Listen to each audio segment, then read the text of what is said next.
Welcome students once again. Very good afternoon to all of you. I am Shindrapal from Government Girls Senior Secondary School, Natusari Kala. Today I am going to explain Male Constable paper which was held on 31st of October in the morning session. In this question paper I have A series booklet in my hand. Okay, there are 100 questions in it. Most of the questions are easy. Okay, in the previously this paper was cancelled by HSSC, but now it is scheduled again. When this paper was cancelled, in it there was no English portion, but this time English portion is also asked. There are 5 questions which are based on English subject. I want to solve only English question for you. English portion is a bit difficult for those people who are a bit weak in English.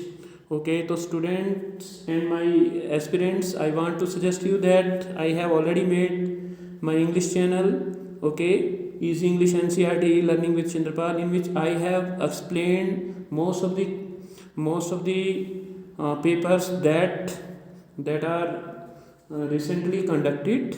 You can watch answers of those questions, and I have also explained basic grammar for all of you, which will help you a lot in your competitive examinations. तो question number 91 से 95 से questions हैं वो English subject के हैं. मैं उनको solve करना चाह रहा हूँ आपके लिए. 91 से क्वेश्चंस हैं 95 तक.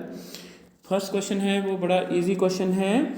क्या है कि fill in the blanks with appropriate words from the alternates given below it. तो आपने जो अल्टरनेट्स दिए हुए हैं, ऑप्शंस दिए हुए हैं, ऑप्शन ए बी सी और डी, उसमें से फिलअप भरना है. ये बेसिकली प्रोनाउंस का क्वेश्चन है. इसको हम डिटर्मिनर्स का भी क्वेश्चन कह सकते हैं, और डिटर्मिनर्स है वो क्लास 11th का भी टॉपिक है. हमारा सेंटेंस है dash is a gift from my father.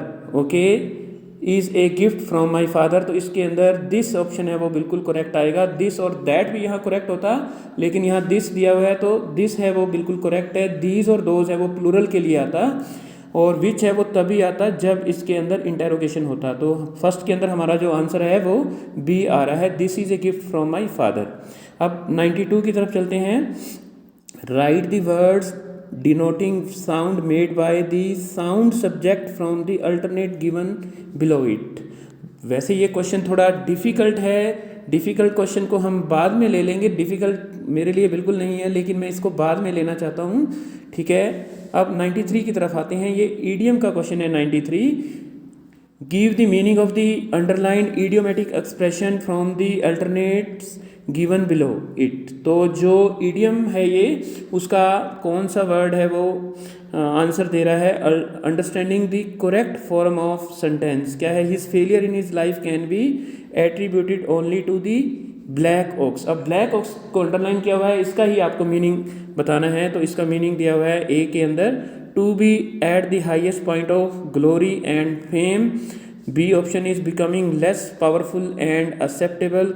C is strong determination, and D option is misfortune. तो यहाँ पर ब्लैक ऑक्स का जो मीनिंग आता है वो आता है बिकमिंग वीक, कमज़ोर हो जाना. तो यहाँ पर बी ऑप्शन है वो बिल्कुल करेक्ट है.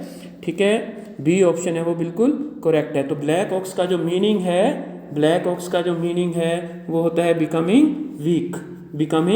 वीक. नाउ 94 पर आ रहे हैं. Choose the right meaning of the following idiomatic expression. तो ईडियम पर 2 क्वेश्चन है. ईडियम पर वीडियो मैंने नहीं बनाया हुआ है, लेकिन जैसे ही मुझे कभी टाइम लगेगा तो मैं ईडियम्स के ऊपर वीडियो आपको ज़रूर बना के दूंगा. इंपॉर्टेंट ईडियम्स के ऊपर क्या है. विद ओपन आर्म्स, ठीक है, खुले हाथों से या गर्मजोशी से. तो ये इजी है. क्या है, प्रोटेस्ट स्ट्रांगली, किसी का विरोध करना. Please to welcome something, okay, किसी का स्वागत करना. या किसी का एक प्रकार से स्वागत करते हुए खुशी प्रकट करना, कीप इन सेफ डिस्टेंस, किसी से सुरक्षित दूरी पर रहना, या अवॉइड बीइंग टू फ्रेंडली, या किसी से बहुत ज़्यादा गहरी दोस्ती करना। तो यहाँ पर क्या है कि ओपन आर्म्स का मीनिंग होता है okay please to welcome something, okay please to welcome something, जैसे ही received me with open arms, ठीक है, उसने मेरे को क्या है कि गर्मजोशी से मेरा स्वागत किया। अब 95 पर आते हैं, जो कि लास्ट क्वेश्चन है इंग्लिश सब्जेक्ट का। Choose the right antonym of the given word. Antonym opposite words होते हैं, आपने एंटोनियम बताना है। तो वर्ड है कंसीटेड, कंसीटेड वर्ड है। कंसीटेड का आपको अपोजिट बताना है डिटेल, ओके, जो डिटेल में चीज़ होती है। ओके, कन्वेक्स, ये एक मिरर की टाइप कह सकते हैं हम, या मोडेस्ट, सी ऑप्शन है। और डी है वो डाइवर्ज। डाइवर्ज होता है किसी चीज़ का आगे डिवाइड हो जाना। ये एक रॉबर्ट फ्रॉस्ट की पोएम है, two road diverge in the wood, ठीक है, वहाँ से है ये। और यहाँ पर जो राइट ऑप्शन बनता है वो है कंसीटेड का मीनिंग होता है एक प्रकार से एरोगेंट, ओके, या जिसके अंदर बहुत ज़्यादा अक्कड़ होती है, ओके, या प्राइड, ओके, प्राइड से संबंधित है, अहंकारी जो होता है। तो इसका जो आंसर आएगा सी ऑप्शन है वो मोडेस्ट है, वो करेक्ट है। अब सबसे डिफिकल्ट क्वेश्चन की तरफ आते हैं 92 की तरफ। When the word right the word denoting sound made by the sound subject from the alternate given below it. तो विंग्स वर्ड इसने दिया है, विंग्स है वो नाउन होता है, ठीक है, और विंग्स वर्ड है वो किस वर्ड के साथ, जो नीचे वाले सारे वर्ड हैं वो एक प्रकार से ओमनोमोटोपिया वर्ड हैं, ठीक है, वो साउंड प्रोड्यूस करने वाले वर्ड हैं। रंबल्स, रंबल्स का मतलब होता है गड़गड़ाना या घड़घड़ाना।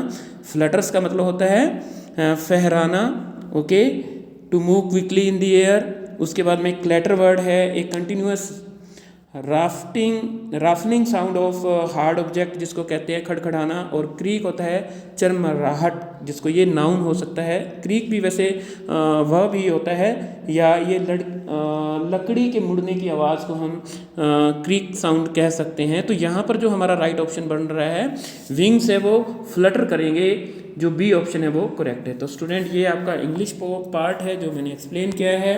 हिंदी पार्ट, ठीक है, हिंदी पार्ट है वो आप एक्सप्लेन कर सकते हैं अपने आप, ओके, मैं उधर नहीं जाऊंगा हिंदी पार्ट की तरफ। और स्टूडेंट्स ये चीज़ें आपके लिए देखना, जो क्लास 10th 11th 12th के अंदर पढ़ रहे हैं या कॉलेज के अंदर बच्चे पढ़ रहे हैं, ऐसी चीज़ें जो उनके सामने से गुजर रही हैं उनकी प्रिपरेशन साथ साथ करिए, तो आपके लिए अच्छा होगा। अगर आप किसी भी कंपटीशन को क्रैक करना चाहते हैं तो मैं आपको सजेस्ट करूंगा कि आप साथ के साथ प्रिपरेशन करिए, अच्छी बुक्स लाइए। ग्रामर की कुछ बुक्स बहुत अच्छी होती हैं, उनके अंदर कुछ ही टॉपिक अच्छे दिए होते हैं, इसलिए आपको एक से ज़्यादा बुक्स हैं वो लानी चाहिए, और अपने डाउट्स है वो टीचर से क्लियर करने चाहिए। तो स्टूडेंट ये वीडियो आपको कैसी लगी? अगर आपको अच्छी वीडियो लगी तो अपने फ्रेंड्स के साथ ज़रूर शेयर करना।